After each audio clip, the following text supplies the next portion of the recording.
After the Iran setback, is Netanyahu now quietly conceding defeat in Lebanon by agreeing to hand over parts of the south under a US-backed deal? Is Israel being forced to transfer sections of southern Lebanon back to the Lebanese Army, even as it clings to most of its security zone until Hezbollah disarms? Has Trump pulled the brakes on Bibi's Lebanon gambit as ties fray, reining in plans to hit Beirut and pushing him toward a limited handover instead? Israel is preparing to hand over two limited areas in southern Lebanon, described as pilot zones, according to reports on July 5 tied to the new framework. Under that framework, those areas would be transferred to the Lebanese Army, with the United States backing and overseeing the process as referee and coordinator. However, Israel still plans to retain most of its security zone inside Lebanon until Hezbollah is disarmed and its armed infrastructure dismantled. On July 5, Prime Minister Netanyahu held a security consultation with his inner cabinet on Lebanon, as the IDF gets ready for this phased handover.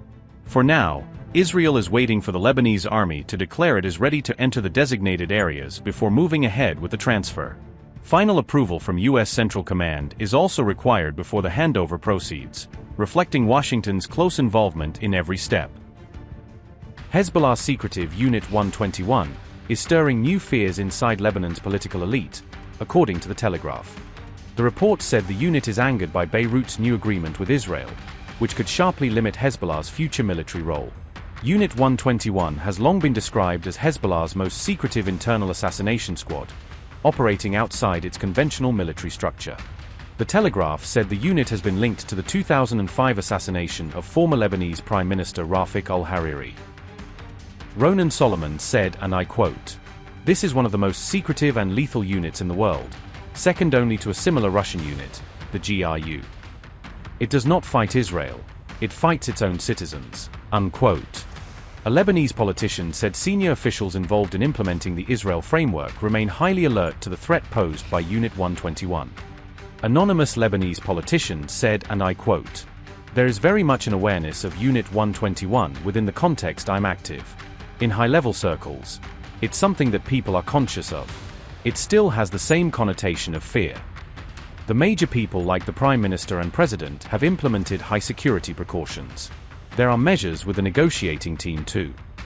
It was only in 2020, during the historic ruling of the Special Tribunal for Lebanon in the assassination of Rafik al-Hariri, that its official name was first revealed. Unit 121, Hezbollah's internal liquidation squad, operating directly under Hassan Nasrallah and receiving orders only from him. The unit does not rely solely on car bombs. It specializes in staged accidents, poisonings, stabbings, and abductions that end with bodies discovered in traffic accidents. They don't need to do car bombs or close proximity killings anymore." Unquote.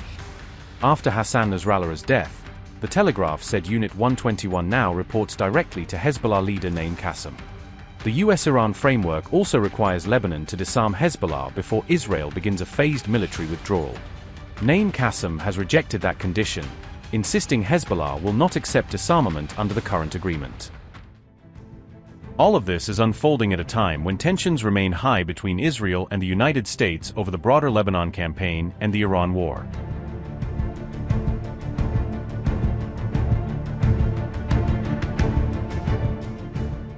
Netanyahu rejects Vance's claim that the United States is Israel's only powerful ally in the world. Bibi fires back as U.S. Israel ties face fresh strain following sharp differences after the Iran war. Snubbing Vance's remarks, the Israeli Prime Minister names India among Israel's closest and most reliable friends. Netanyahu cites New Delhi as one of Israel's key strategic partners with deep and expanding bilateral ties. Bibi says world leaders continue to seek Israel's military expertise, advanced technology, and artificial intelligence capabilities. Vance and Netanyahu appear at odds as disagreements over Lebanon add fresh pressure to the U.S.-Israel alliance.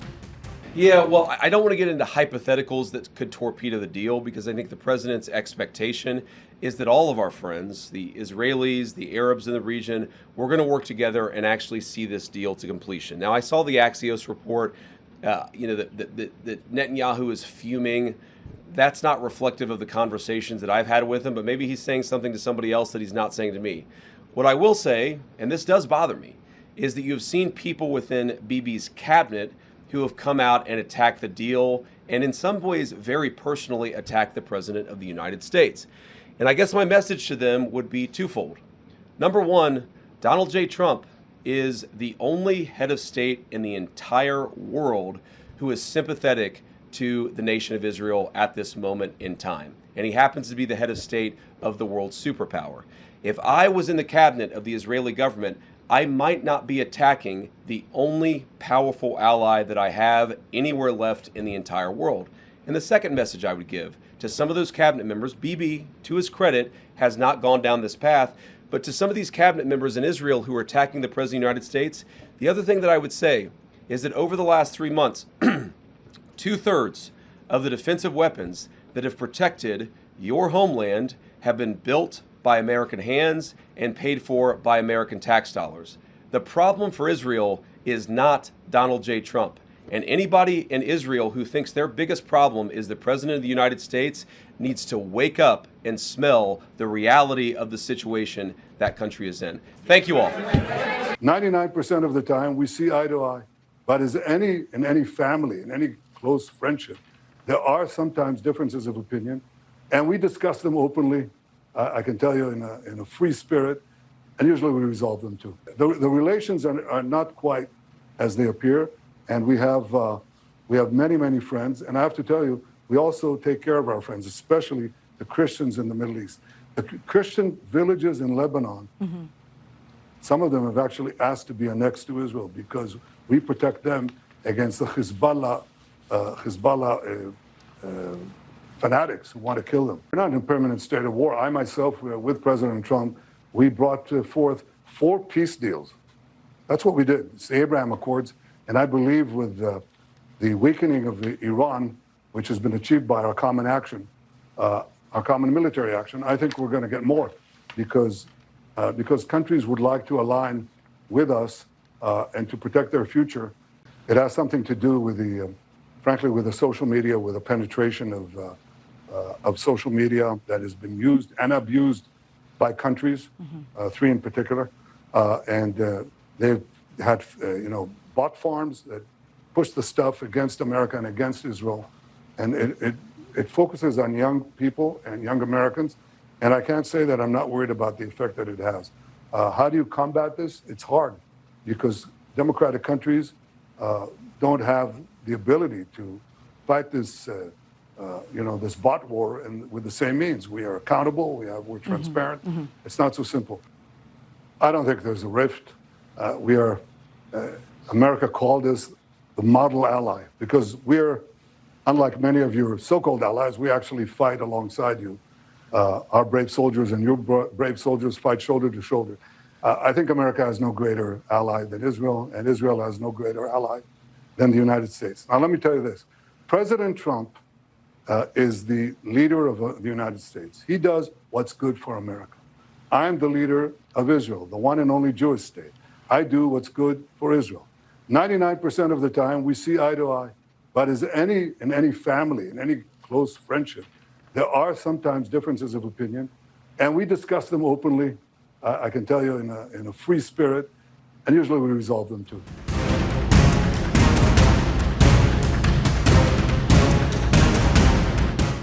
Donald Trump said he could meet Israeli Prime Minister Benjamin Netanyahu next week after the NATO summit.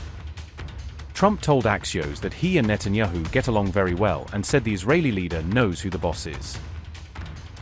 Trump said Netanyahu had requested a meeting at the White House during his upcoming visit to Washington. The meeting would be their first since February, following the joint U.S.-Israeli military strikes against Iran.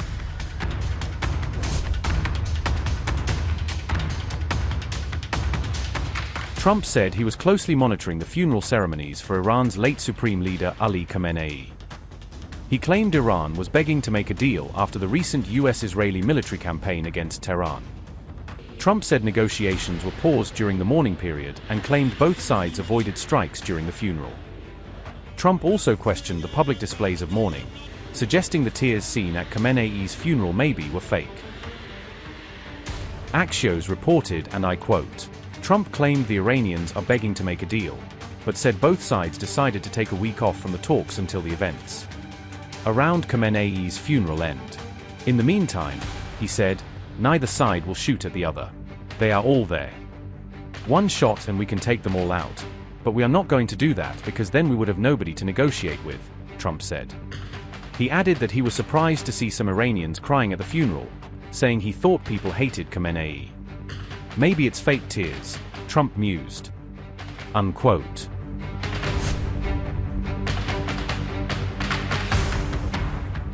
Meanwhile, Israeli influencer Hananya Naftali publicly took a swipe at Trump over his comments on Iran. Naftali rejected Trump's claims of showing restraint during Iran's official mourning period after Khamenei's death. He argued that leaders who believe they must be kind to their enemies are unfit to lead a country.